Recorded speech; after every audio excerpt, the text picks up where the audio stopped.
years ago, an explosion on the Deepwater Horizon oil rig in the Gulf of Mexico led to one of the worst environmental disasters in history. 5 million barrels of oil gushed into the ocean. Now scientists hope a research expedition wrapping up today could help them better understand the impact of oil spills. And there's an interesting twist to this ocean mission. Most of the scientists involved aren't on the ship. They're back in labs on dry land. WGBH News science editor Heather Goldstone explains. Beside me is the NOAA ship Okeanos Explorer. It may look like any research vessel, but it's pioneering a whole new way of doing ocean science. Lieutenant Brian Kennedy helps run the ship for NOAA, and he showed me how it works. This is kind of the nerve center of the vessel. All science and exploration activities are centered out of here. If it looks small, it is. Part of what makes this ship so unique is how few scientists it takes to sea. Here on the Okeanos, we send the technicians out to sea and really leave the majority of the scientists on shore. We want to have 2 scientists on board to work as the gateway between the data collection on the vessel and the scientific brain trust on shore. Much of what Okeanos Explorer does is conduct video surveys using a remotely operated vehicle known as D2. This is the Deep Discoverer, essentially the eyes and hands of Okeanos Explorer. It's a little bit bigger than a GoPro or a cell phone camera, but well worth it for the images you can get from the bottom of the ocean. D2 can dive to 6,000 meters and capture high-definition video, which it sends back to Okeanos Explorer via fiber optic tether. Engineer Jared Druniak says what happens next is key.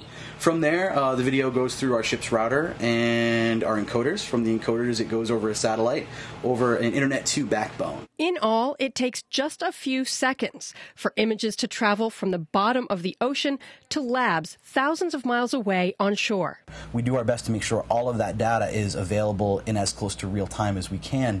And the beauty of that, and the beauty of the telepresence model, is that allows people on shore to make meaningful decisions for the ship. In addition to receiving data, labs connected to Okeanos Explorer can transmit back expert information and suggestions for next steps. Wow. What is that? Wow. It all engages dozens of scientists for the cost of a handful of people on board the ship. We explore places that people have never been. We discover new sources of energy, new kinds of geology, new life forms. Just 5% of the ocean has been seen by human eyes. Okeanos Explorer is working hard to put the remaining 95% on the map. The Okeanos Explorer is currently in the northwestern Gulf of Mexico. Oh, this is very, very cool. So you saw the boat, the ship, about a month ago before it left, so it's there. And what is it doing? Is it looking for damage from the oil spill? No, what the Okeanos Explorer does is different from what a lot of other research vessels do. It's not out there to answer specific questions. The mandate is just to explore parts of the ocean that have never been seen before.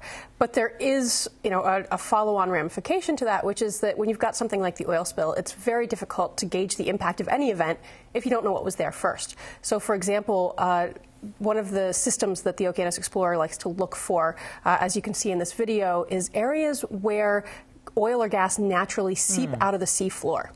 We don't know much about these ecosystems, but one of the things that might have happened after the Gulf oil spill is that microbes that naturally live in these areas would have bloomed and eaten up some of the deep oil and gas, because these are very common in the Gulf of Mexico.